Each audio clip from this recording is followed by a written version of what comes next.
أعوذ بالله من الشيطان اللعين الرجيم بسم الله الرحمن الرحيم الحمد لله رب العالمين والحمد لله الذي جعلنا من المتمسكين بولاية أمير المؤمنين والأئمة المعصومين عليهم السلام والحمد لله الذي هدانا لهذا وما كنا لنهتدي لولا أن هدانا الله ثم الصلاة والسلام على أشرف الأنبياء والمرسلين خاتم النبيين شفيع المذنبين حبيب إله العالمين أبي القاسم مصطفى محمد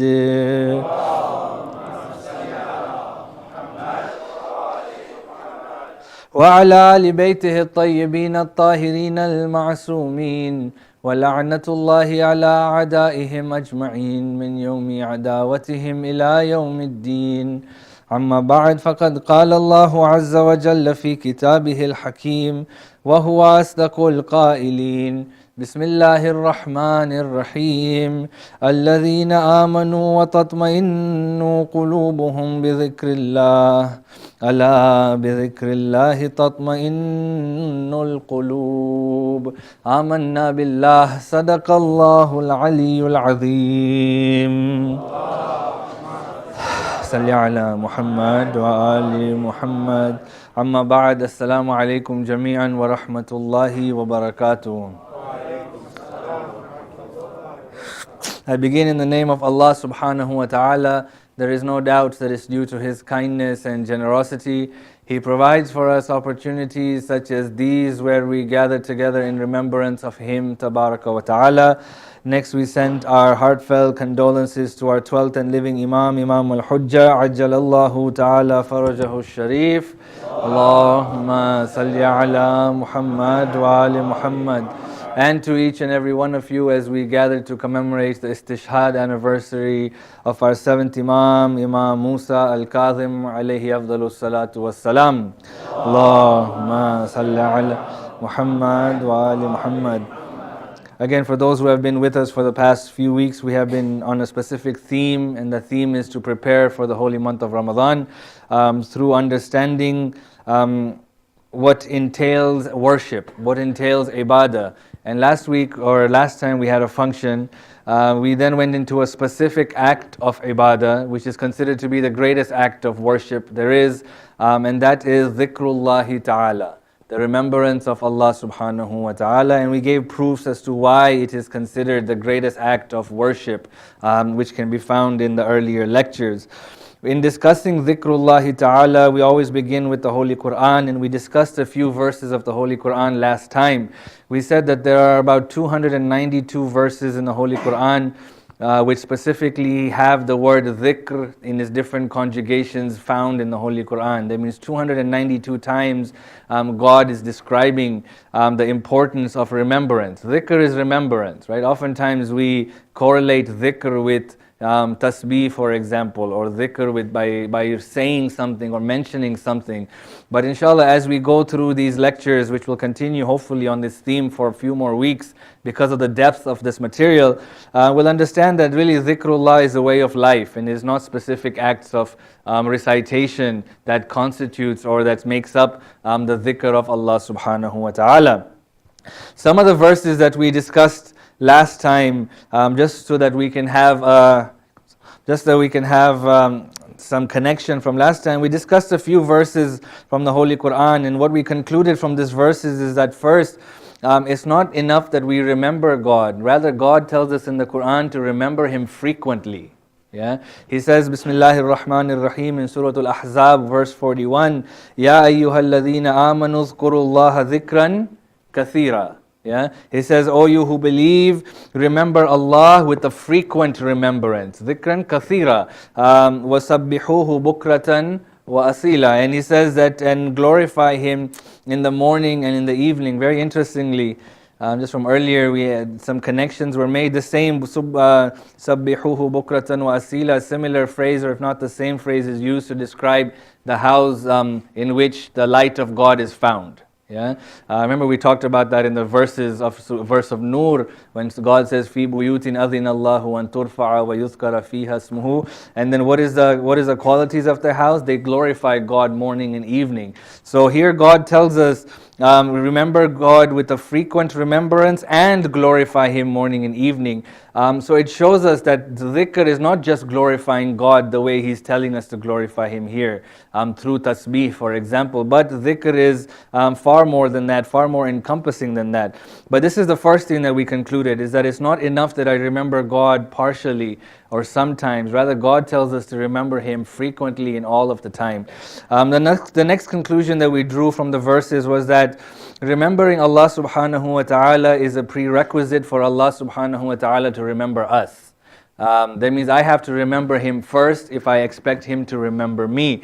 And this comes from the verse in Surah Al-Baqarah where Allah subhanahu wa ta'ala says in verse 152, فَاذْكُرُونِي أَذْكُرْكُمْ. Yeah? So remember me and I will remember you. Therefore, the first obligation or the first step that needs to be taken is by mankind, by human beings, to remember Allah subhanahu wa ta'ala. Obviously, we're talking about here the special remembrance from God. We're not talking about a general remembrance. The general remembrance of God comes from all the time. What we mean by that is the air that He provides, the sustenance that He provides. Whether you know Him or you don't know Him, whether you call Him or you don't call Him, He'll provide that. Why? Because He is the creator, He is the sustainer. But here what we are talking about is a special remembrance from God. Yani when I have a specific hajat, when I have something, I must show Him that I am worthy to receive that hajat. Yeah? How? By remembering Him. Yeah? فَاذْكُرُونِي أَذْكُرْكُمْ. Remember me, so remember me and I will remember you. The third point that we remember where we concluded last time was that it is through the remembrance of Allah subhanahu wa ta'ala that our heart will find contentment. Yeah? As Allah subhanahu wa ta'ala says, أَلَا بِذِكْرِ تَطْمَئِنُّ الْقُلُوبِ. Alas, it is by the remembrance of God that you will find contentment, rest in your heart. Today we want to proceed and discuss more about Dhikrullah, and what we're going to discuss today is about the haqiqah of Dhikrullah. What that means is the reality of Dhikrullah. What is the reality? And by that we mean, what is the foundation of Dhikrullah? What is Dhikrullah, right? Dhikrullah, or the foundation of Dhikrullah, Dhikrullah, obviously we're talking about remembrance of God. Yeah, I don't want to go back with the translation. So inshallah, Dhikrullah, whenever it is mentioned, it is remembrance of Allah subhanahu wa ta'ala. The foundation of a-dhikr itself, or remembrance, is based on two premises. The first premise that is based on is ma'rifatullah. Yeah? That the first requirement to worship or to remember Allah subhanahu wa ta'ala is ma'rifatullah, is the cognizance or the awareness of Allah subhanahu wa ta'ala. And this is real logical, isn't it? How can I remember God if I don't know God? Yeah? How can I remember God if I'm not cognizant of God? How can I remember God if I'm not aware of God? Therefore, we find that ma'rifatullah is really a condition for nearly every facet of our religion. And this is why you find in Nahjul Balagha, in the very first sermon that is compiled, we find Amirul Mu'mineen alayhi salam saying, Allahumma salli ala Muhammad wa ali Muhammad, awwaluddin ma'rifatuhu. Yeah, it's a very beautiful hadith. We were forced to memorize this in the Hawza. Yeah, أَوَّلُ ma'rifatuhu wa kamalu ma'rifatihi at-Sadiq bihi. And then it's very beautiful. It says the foremost in religion is to acknowledge Allah subhanahu wa ta'ala, is to be cognizant of Allah subhanahu wa ta'ala. Because if one is not cognizant, if one doesn't have ma'rifah of God, really, what are they doing? They wouldn't do anything, right? They wouldn't find any inspiration to do anything because they don't know God. Yeah, they don't even understand the God. So the first in religion, the foremost in religion is to have this ma'rifah of Allah subhanahu wa ta'ala. And the same applies with dhikrullah. For me to remember God, I must have awareness of Allah subhanahu wa ta'ala. So this is the first condition. The second condition, or the second base from which dhikr is raised, is that I need to consciously recognize Allah subhanahu wa ta'ala in every action that I do. Yeah? So this is the second premise. Now, it sounds very simple, doesn't it? Is that, okay, awareness of God, check. Yeah? be conscious of Him at all times? Check. But if it's not that simple, because if it was, then I would never sin. Right? The fact that Dhikrullah, remembrance of God, the second condition is that I recognize Him, yani I feel the presence of Allah subhanahu wa ta'ala in every single action that I do. Therefore, in every single action that I do, I am conscious that Allah subhanahu wa ta'ala is watching me, and therefore my actions are based on the fact that Allah subhanahu wa ta'ala is watching me, which is remembering God all the time. Yeah, you follow with me? Yeah. So the first two principles, these are the base principles. The first is ma'rifatullah. I must have knowledge of God. I must be aware of God. Again, for the simple fact that how can I remember God if I don't know God? Yeah, so that's very simple to understand, but it requires work on our part. The second is that I need to recognize and feel the presence of Allah subhanahu wa ta'ala in every action that I do. Right? And when I feel the presence of God constantly, it will then manifest itself into the remembrance of God constantly. Now these two things, ma'rifatullah and the recognition of Allah subhanahu wa ta'ala, are beautifully acted out together in what is known as ta'atullah, the obedience of Allah subhanahu wa ta'ala. Yeah? Through the obedience of Allah subhanahu wa ta'ala, I fulfill both of these premises. Now what do we mean by that? There's a hadith from our sixth Imam alayhi salam who reports from his صلى على محمد وآل محمد عن الصادق عليه السلام عن آبائه أن النبي صلى الله عليه وآله وسلم قال اللهم صل على محمد وآل محمد. So the sixth Imam reports from his ancestors, from his fathers to the Prophet, peace and blessings be upon him and his family, who has reported to have said, Man ata Allah faqad dhakar Allah. Yeah? One who obeys Allah subhanahu wa ta'ala has subsequently remembered Allah subhanahu wa ta'ala. Yeah? So this action of ma'rifatullah and the recognition is acted out through the worship or obedience, ta'ah of Allah subhanahu wa ta'ala. So the Prophet here, peace and blessings be upon him and his family, says, Man ata Allah faqad dhakar Allah. One who obeys God has subsequently remembered God. And what's beautiful, he said, that if you obey God, you have remembered God. وَإِن قَلَّتْ صَلَاتُهُ وَصِيَامُهُ وَتِلَاوَتُهُ لِلْقُرْآنِ. Even though his salah may be few and his siyam may be few and his recitation of the Quran may be little, he still is considered one who has remembered Allah subhanahu wa ta'ala. Why? Because he has obeyed Allah subhanahu wa ta'ala. Yeah. Now when he says that even though his salah may be few, he's not talking about the wajib salah. Yeah. The wajib salah, you can't say, well, I did 3 out of 5, alhamdulillah. Yeah, but I remembered God. No, right? You have to do the wajib. This is talking about the extras. Yeah.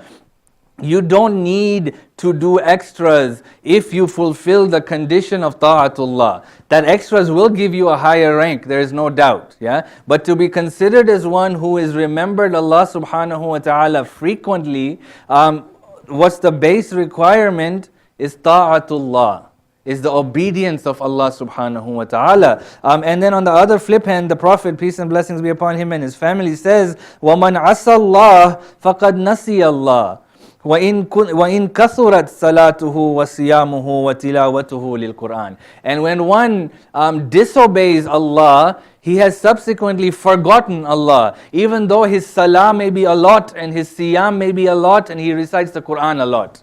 It doesn't matter. Because he has disobeyed Allah subhanahu wa ta'ala, he is considered as one who has forgotten Allah subhanahu wa ta'ala. Yeah? So we find that ta'ah, obedience of Allah subhanahu wa ta'ala, is the key point if we want to consider ourselves to be one who remembers Allah subhanahu wa ta'ala frequently. Yeah? Now as I said, if you have two people, both who obey Allah subhanahu wa ta'ala, but one who does all the extra salah, then obviously he's in a higher rank. Yeah? Or she's in a higher rank. But if you have a person, for example, who is disobedient, yet they, mashallah, pray Salatul Layl every night, yeah? Or you have a person who is obedient to God, but doesn't pray Salatul Layl that frequently. That person is definitely better than a person who disobeys Allah subhanahu wa ta'ala. Yeah? And this is what the Prophet is trying to get at, that ta'atullah is what Allah subhanahu wa ta'ala wants from us, is obedience. Yeah? And then the question then comes up is that how is that obedience manifested? How is this ta'ah manifested? And again we come to a hadith from our sixth Imam, Imam Ja'far as-Sadiq alayhi salam.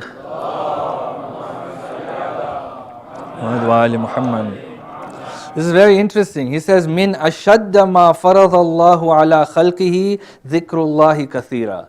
He says, from the most difficult of what God expects from us is to remember Him frequently. Yeah? From the most difficult things that God has asked us to do is to remember Him frequently. And he says, what I mean by that, yeah, la a'ani subhanallah walhamdulillah wa la ilaha illallah wallahu akbar. He says, I don't mean that by remembering God frequently. Rather, he says, walakin وَإِن كَانَ مِنْهُ, though it is part of dhikrullah, but that's not what I'm saying. It's not the hardest to take out dhikr and tasbih of Allah subhanahu wa ta'ala. Rather, what he says we mean, وَلَكِنْ ذِكْرَ اللَّهِ عِنْدَمَا أَحَلَّ وَحَرَّمْ. Yeah? He says rather to remember God in that which He has made halal and that which He has made haram. That is what he means by dhikrullah. And he says this is the hardest thing God has told us to do. Yani to remember God at every single instant of my life.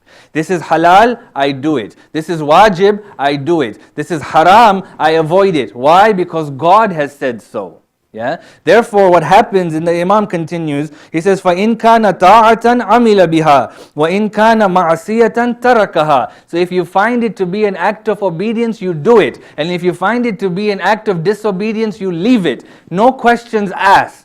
Yeah, no questions asked. That when it comes to a matter of halal and haram, I don't ask Allah subhanahu wa ta'ala anything, rather I do whatever He expects me to do. And this, my brothers and sisters, the Imam said, not me, is considered to be the hardest thing that God has asked us to do. Yeah? The hardest thing. Now you can ask yourself why, or I ask myself, why is it considered to be the hardest thing? For one, it would require me to remember God all the time. All the time. Yeah? So for example, I watch TV. I ask myself, you think God will be happy that I'm watching this show? Yeah? God doesn't mind we watch TV, yeah? But it depends on what I'm watching on TV. Yeah? So if for example there is things which are inappropriate on TV, I ask myself at that time, God, would He be happy with this? If not, I turn it off. I turn it off. If I'm engaged in a conversation with my brother or sister, and the conversation, wherever it is going, during that conversation, I must remember Allah subhanahu wa ta'ala and ask myself, would God be pleased with me being in this conversation? And if the answer is no, I stop that conversation. I leave that conversation. Therefore, in every facet of life, it becomes very difficult. This is why it is considered to be the most difficult act God has asked us to do, is to remember Him all the time. The second reason being is that for me to remember God, what does that mean? I have to forget about myself. Yeah, I can't remember God and me at the same time. Yeah, the heart only has room for one. Therefore, whenever I do something, if it is for my pleasure, I have forgotten about God. That means everything that I do ends up for being for Allah subhanahu wa ta'ala. And when you take these two things together, my brothers and sisters, it is much more difficult than salah. Salah, just 5 minutes a day or 5 times a day I have to remember God. Yeah, Siyam, just 1 month out of the year I have to remember God. Hajj, I just have to remember Him for this few times. Amr bil Ma'ruf doesn't apply to anybody. But dhikrullah is constantly happening. Constantly happening. The remembrance of Allah subhanahu wa ta'ala knows no boundaries. In everything I do, in everything I think, in everything I act out, in any conversation I am, if I am considered to be one who remembers God frequently, I remember God frequently. Yeah? And this is the expectation that God has. Now, this is not the expectation, for example, to enter Jannah, for example, right? I mean, obviously, if I'm disobedient, I'm not entering Jannah, right? But we have to remember, dhikrullah in its overall sense is not something which is wajib, right? But this is something that when we consider the branches of it, Salah is part of Dhikrullah. Siyam is part of Dhikrullah. Tasbih is part of Dhikrullah. But this constant remembrance of God in itself is not wajib, but to remember Him or to abstain from that which He has made haram and to follow through on that which He has made wajib, that is wajib. Right? That is part of it. And if I remember God at those times, I am remembered or considered as one who has remembered God frequently. Now there's a very beautiful hadith or story which describes this. There's once it is said that our seventh Imam, Imam Musa al-Kadhim alayhi salam, Ma salli ala Muhammad wa ali Muhammad, was walking in the streets of Baghdad, and he passed outside the house of a person by the name of Bishr al-Hafi. Yeah, he passed out by the house of Bishr al-Hafi. Bishr al-Hafi, or Bishr, was known to be one who was involved in drinking, was lewd in his actions, music playing at his house. So one day as the Imam alayhi salam was passing by, there was music that was coming out from the house of Bishr. And at that very moment that the Imam passed by, the servant of Bishr walked out of the house. And the Imam alayhi salam looks at the servant and he says to her, tell me, is the owner of this house a free man or a servant? Yeah? So she's a servant, so she says, of course he's a free man. Yeah? She says, verily he is, for if he was a servant of God, he would not be doing what he was doing. Yeah?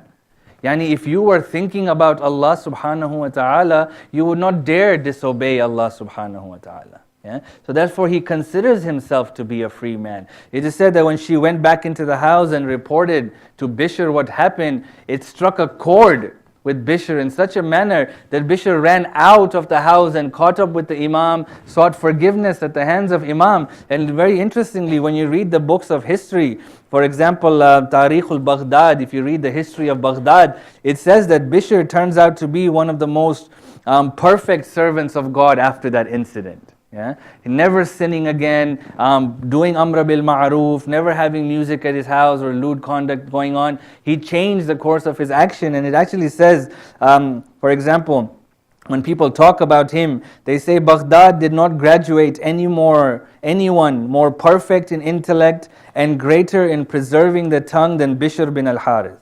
He had an intellect in each of his hairs, it says. Yeah, very beautiful how it describes him. But this was the result of admonishment by the Imam, which struck a chord, isn't it? That we as human beings, if we are really considering ourselves to be servants of God, it would require that I remember God at all times.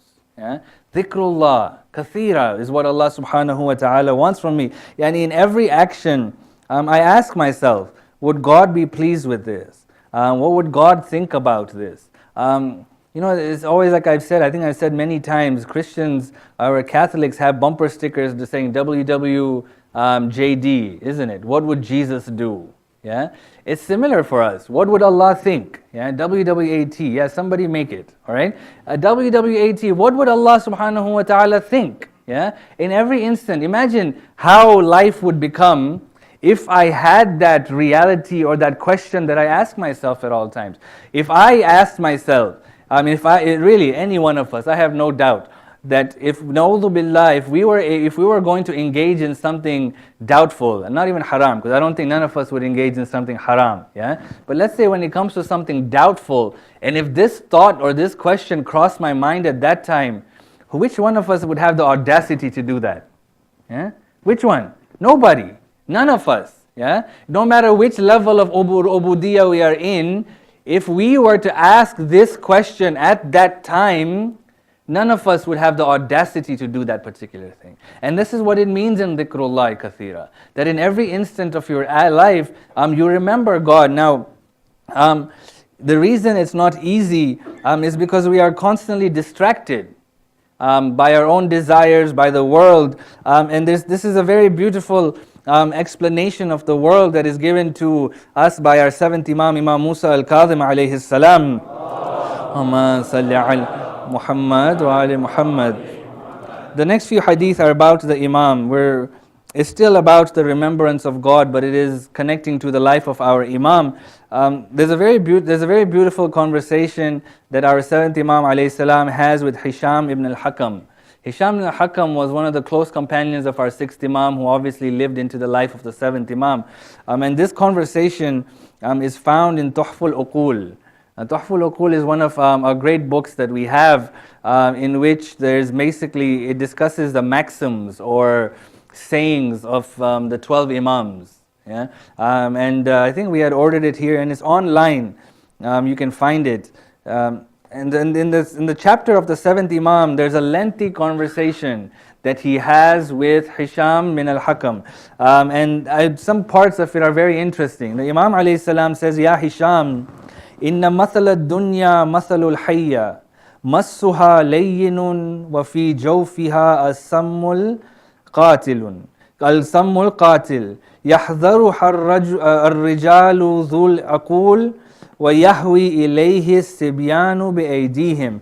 He says, "O Hisham, the like of this world, or the parable of this world, مَثَلُ الدُّنْيَا, is like a snake."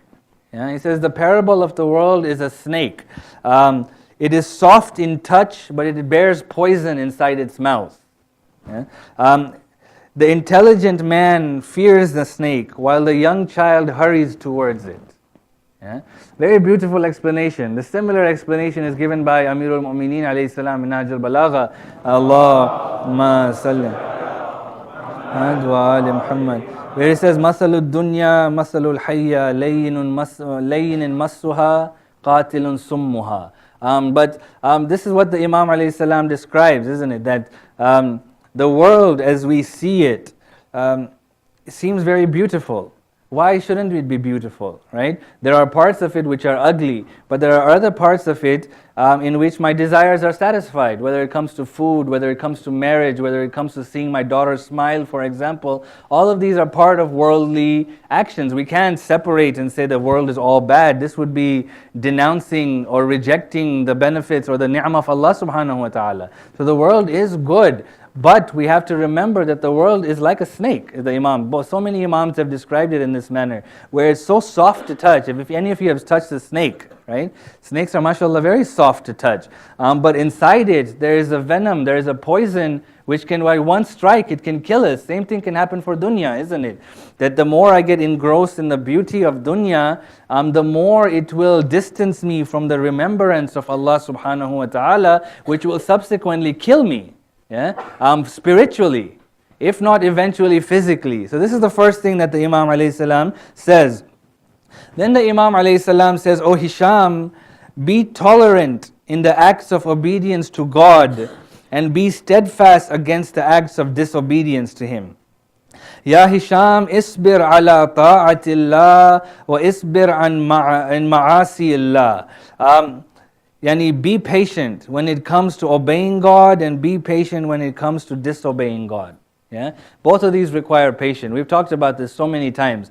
If we connect it to the previous statement, yes, those things which are considered ma'asi Allah, yeah, the disobedience of Allah, are beautiful. Are beautiful. None of us can deny it. Yeah. Even when God, for example, talks about alcohol in the Quran, even when He talks about gambling in the Quran, He says, look, there's benefit in there. Yeah, but the negatives outweigh the positives, and this is why I have made it haram. Yeah. So today, for example, some may say I make my living off gambling. Yeah, and they're living off gambling. Yeah, doesn't mean all of us could do it. Yeah. Some people, for example, doctors may say a glass of wine will make your heart stronger a day. Yeah? Science has said something silly like that, isn't it? Maybe it's true, but God has said it is haram. Yeah? So we have to be patient in these type of things. When it comes to, for example, in our youth, yeah, and when the opposite gender seems so attractive to us, and we are seen so far away from being married, isbir, be patient. What else are we supposed to say? There is no magic pill to get over this. There isn't. Yeah, you have to be patient. And this is what Allah subhanahu wa ta'ala wants from us. And this is what the Imam says, Isbir an ma'asillah. There is no other way to put it. Yeah. In the same way, Isbir ala ta'atillah. It's not easy to obey God. It's not easy to obey God. It's not easy to remember God all the time. It's not. It'd be so much easier if I just followed the whims of my desires and just went with life. Yeah. It would be easier. But when Have we ever said that life is supposed to be easy? Life is not supposed to be easy. The moment we accept that life is going to be difficult, that's when you'll notice life becomes easier. Yeah? Because then nothing bothers us, right? So here the Imam ﷺ says to Hisham, be patient in these 2 times. And why? فَإِنَّمَا الدُّنْيَا سَاعَةٌ. Because the world is just an hour, he says, 1 hour. Yeah? The world is just like 1 hour. You will not find the pleasures of what has passed away, and you will not be able to recognize what is coming.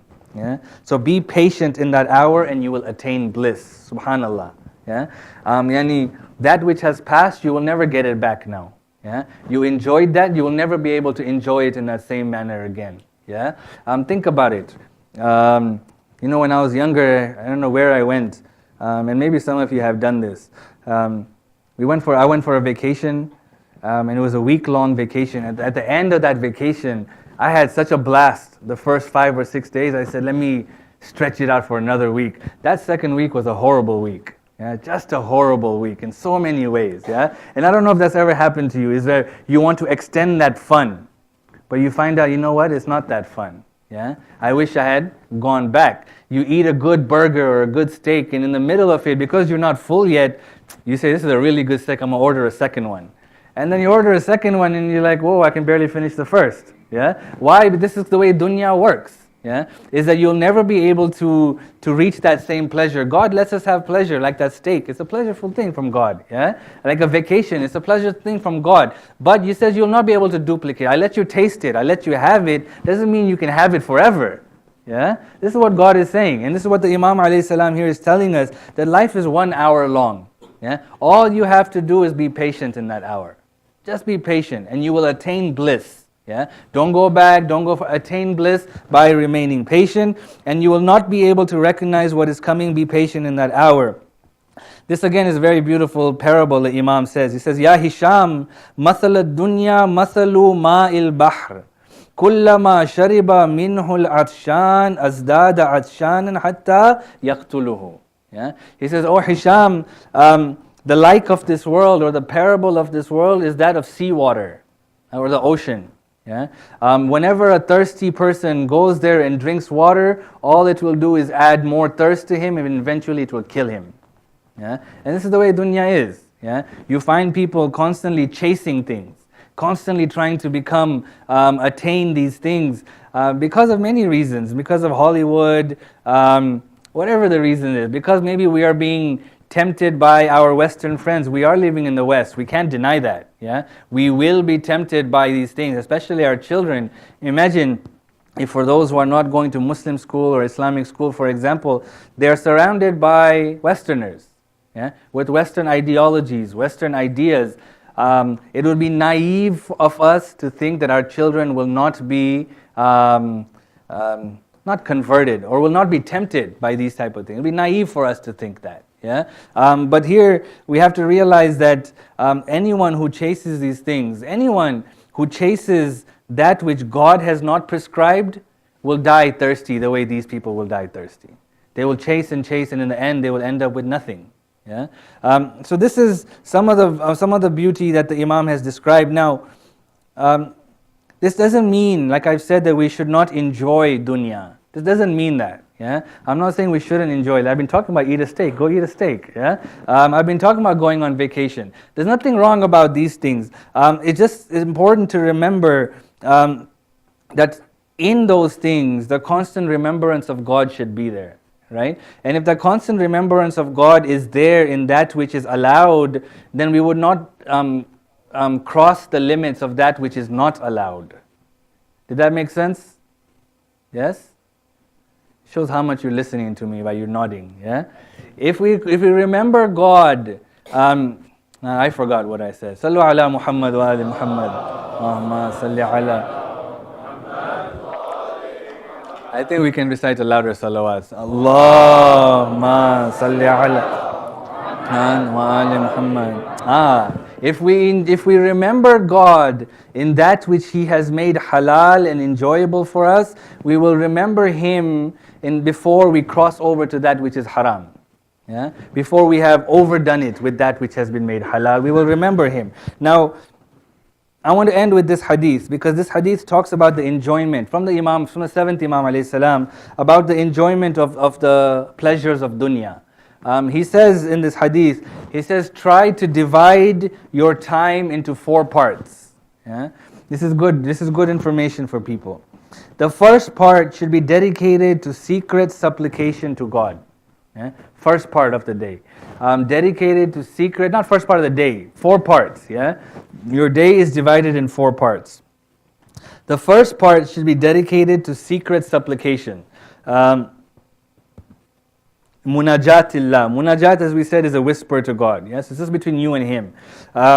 Does that include your daily salah? Yeah, because that is a secret conversation between you and Allah, right? But this is how your day should be. Of course, if we analyze it, and this is the problem with the Imams, not the problem, the beauty of the Imams' kalams is that you can analyze it so much, yeah, that we can carry on. So this would mean, even for example, if I go to sleep in wudu, that is my secret conversation with God. This is ibadah, yeah? So it doesn't mean I have to sit there in secret conversation to God 8 hours or 6 hours a day and don't know what to say to Him. All these things are considered to be ibadat. So the first part, he says, is dedicated to secret supplication to God. The second, to seeking halal earnings. Yeah? So your second part of your day should be going to earn a halal livelihood. The third is to associate with friends and the trusty people who show your defects to you and treat you sincerely. Yeah? So this is the third how you should spend your day. To hang out with friends, nothing wrong with that. Hang out with your family, it should be part of your day. Yeah, but as long as they're honest with you, yeah. So this is recommending for us to have quality time with our family, quality time with our friends. There's nothing like don't go out and hang out with your friends. The Imam is saying go out, do it, yeah. But as long as those friends that you're hanging out with are honest with you, and that when you do something wrong, they'll tell you you've done something wrong, and they won't just pat you on your back continuously. And the fourth part of your day for your legal pleasures, for your halal pleasures, yeah, should be the fourth part of your day. Now, halal pleasures could be your time with your spouse. It could mean, for example, I see it as, for example, maybe going out to a movie. As long as that movie has nothing wrong with that, I don't see anything wrong with that. That is part of your pleasure, just to relax and get off some steam, for example. It could mean going to a nice restaurant with my family and eating. That is a legal or halal pleasure. Yeah. And what's interesting is he says that the last one should manage the other 3. So fulfilling your halal pleasures should manage the other 3 things. Yeah? So fulfilling your halal pleasure should manage your time with God, should manage your time with your friends, and should manage your halal earnings. Very interesting, right? Because if I have fulfilled my time with haram pleasures, I will be robbed of the munajat of Allah subhanahu wa ta'ala. Yeah? I will be robbed of earning halal livelihood. Yeah? It will be denied of me to hang out with good friends, because if my passions are haram, my friends are going to be those who meet those passions of mine. So very interestingly, it's your halal pleasures which govern all of these things. And this is what's interesting, is then we can analyze our lives and say that, okay, I'm allowed halal pleasures, alhamdulillah. But if I am having difficulty for munajat with Allah subhanahu wa ta'ala, if I'm having difficulty, for example, communicating with my family and having good friends, and if I'm having difficulty, for example, earning a halal livelihood, it could boil down to the fact that I participate in haram pleasures. Yeah? And this is governing all my actions. So if I am to change as a human being, I need to learn how to participate in halal pleasures. And this is something that we need to find. We each need an escape in life. And we can find it and make sure that we can use that channel to reach Allah subhanahu wa ta'ala. Sallu ala Muhammad wa ali Muhammad. Salli ala Muhammad wa ali Muhammad. I will end again, sorry, it's the same hadith, and I know it is said, the Imam says, as for those who neglect the legal worldly pleasures completely, yeah, this is for some who say, no, it's better that we leave it, yeah, no stakes. Yeah? As for those who neglect the legal worldly pleasures completely and adhere to the religious duties, completely, or neglects the religious duties and adhere to the worldly affairs only are not from us, the Imam says. Are not from us. Yeah? So if we, for example, are depriving our family from going out to a nice restaurant because we want to be a mujahid, no, we don't do that. Yeah? Or if I am depriving my family from a nice vacation, right? Halal vacation, meaning I don't do things on that vacation which are haram, but if it is allowed and yet I'm denying them or I'm denying myself, the Imam says you are not considered from amongst us. Laysa minna. He says, they are not from us. So we have to enjoy that which God has given. But the important thing, like we've been saying, is to remember God in that which has been made halal. And if we remember Him, we will never cross the line of haram. And this is what the Imam alayhi salam was teaching us, and this is what he was teaching his companions of that time, until of course it is, as always we see in the history of our Aimma alayhimus salam, that the love and the attention that they used to garner was too much for the Abbasid caliphs to be able to handle. And this is when you see, for example, in the case of our seventh Imam, Harun al-Rashid, la'natullahi alayhi, could not handle the love that the Imam alayhi salam was garnering. He could not handle the popularity of the Imam, and he finally brought him towards Baghdad. And as soon as he brought him to Baghdad, after some while, he again felt that he could not control the Imam. So he began to send the Imam from one prison to another. And he said the Imam continuously changed prisons. And each time he was in a prison, Harun would send word to the prisoner guard that he says, mistreat the Imam. Treat the Imam extremely harshly. But each time they would send word back to Harun and say that every time we go and see the Imam, he is busy in dua. He is busy in salah. And when we listen closely to what the Imam alayhi salam is saying, we hear these words from his mouth. He says, "Oh Allah, I am aware that I had asked you for some private time to pray to you. Oh Allah, I thank you for giving me this opportunity to have this private munajat with you." This was our Imam, my brothers and sisters, who saw every opportunity as a gift from Allah subhanahu wa ta'ala, even as he remained in the dungeons of Baghdad. It is said finally the Imam alayhi salam was sent to the prison of Sindhi. It is said Sindhi was the chief of police of Baghdad and he was known for his brutality. It is said that he punished the Imam and tortured the Imam until finally one day Harun sent word that it was time to kill the Imam. It is said Sindhi brought forward a plate of dates and he put it in front of the Imam. He forced the Imam to eat those dates. After 7 dates, the Imam alayhi salam looks at Sindhi and he says, what you are trying to get to has been done, Sindhi. I will not eat any more dates. It is said that the poison had spread throughout the body of the Imam. The Imam alayhi salam went back into his room. The Imam's condition began to change. It is reported بعد ذلك أخذ السم يسري في بدنه والإمام يعاني أشد الآلام في تلك الحال. He said that the poison began to spread throughout the body of the Imam and the pain from the poison began to be unbearable. It is said the poison began to eat the organs of the body of our Imam.